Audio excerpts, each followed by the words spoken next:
We see the President of the United States alongside the President of Ukraine, Volodymyr Zelenskyy, coming up on the stage together. They will first sign this pledge, this long-term support for Ukraine's military. And as we were just talking about, the U.S. Promising to lend Ukraine this $50 billion, all funding backed by the profits, as we just mentioned, from frozen Russian assets.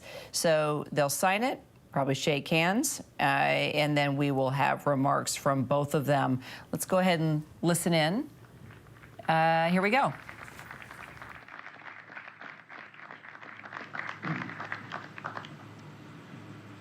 Good evening, everyone. Last year at the NATO summit in Lithuania, the United States brought together every member of the G7 to sign a joint declaration of support for Ukraine. 25 additional countries joined us quickly. Each agreed to forge long-term bilateral commitments with Ukraine. President Zelenskyy and I have just now signed that agreement between the United States and Ukraine. Our goal is to strengthen Ukraine's credible defense and deterrence capabilities for the long term. A lasting peace for Ukraine must be underwritten by Ukraine's own ability to defend itself now and to deter future aggression anytime in the future.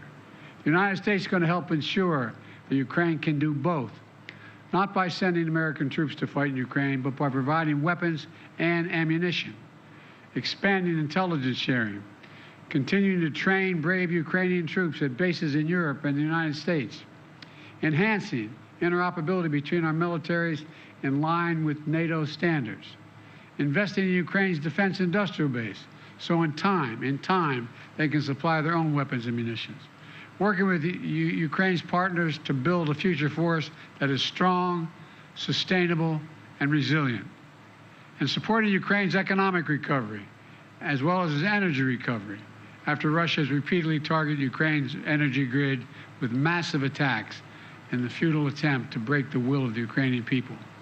All these lines of efforts and others are laid out in this agreement. Additionally, the G7 achieved a significant outcome this week on the matter of Russia's frozen assets in Europe and other places outside of Russia. Back in 2022, 2 days after Russia's invasion, members of the G7 and the European Union worked together to freeze $280 billion in Russian central bank funds outside of Russia. I'm very pleased to share that this week, the G7 signed a plan to finalize and unlock $50 billion from the proceeds of those frozen assets, to put that money to work for Ukraine. Another reminder to Putin, we're not backing down. In fact, we're standing together against this illegal aggression. The agreement that President Zelenskyy and I just signed also lays out our shared vision for a just peace, a peace rooted in the UN Charter and the principles of sovereignty and territorial integrity, a peace with a broad base of support around the world that holds Russia accountable for the damage it has done in this war. We will see this vision strongly affirmed at the historic peace conference happening in Switzerland this weekend, where Vice President Harris will represent the United States.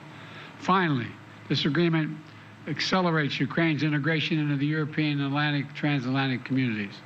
It includes major commitments from Ukraine to implement democratic, economic, and security reforms in line with the European Union's accession goals and NATO's programs of reform. While we take this step, the United States is also intensifying pressure on Russia. Yesterday, the U.S. Treasury Department made clear any bank anywhere in the world that deals with sanctioned Russian banks, companies, or individuals risk being sanctioned themselves. And we announced roughly 300 new sanctions on individuals and companies that are helping Russia with the war effort. They include key parts of Russia's financial sector. I'll wait till it goes over.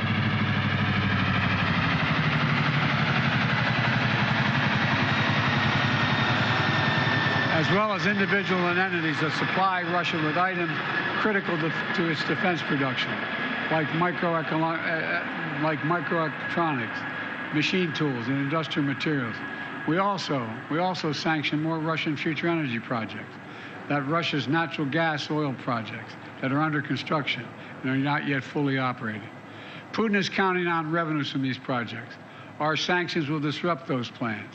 Plus, at the G7, we discussed our shared concern about countries like China, who are supplying Russia with materials they need for their war machine. And we agreed to taking collective action to push back against that activity. Let me close with this. We've taken 3 major steps at the G7 that collectively show Putin we cannot wait us out. He cannot divide us. And we'll be with Ukraine until they prevail in this war. First is the bilateral security agreement just signed. Second, historic agreement to provide $50 billion in value from Russian sovereign assets to Ukraine. And third, an agreement to ensure our sanctions efforts disrupt third countries that are supplying Russia's war efforts. That will increase pressure on the Russian economy. Collectively, this is a powerful set of actions, and it will create a stronger foundation for Ukraine's success. 2.5 years ago, Putin unleashed a brutal war in Ukraine, and it's been a horrifying ordeal for the Ukrainian people who are so brave and incredible. It's also been a test for the world. Would we stand with Ukraine? Would we stand for sovereignty, freedom, and against tyranny? The United States, the G7, and countries around the world have consistently answered the question by saying, yes, we will. We will say it again, yes, again and again and again. We're going to stand with Ukraine.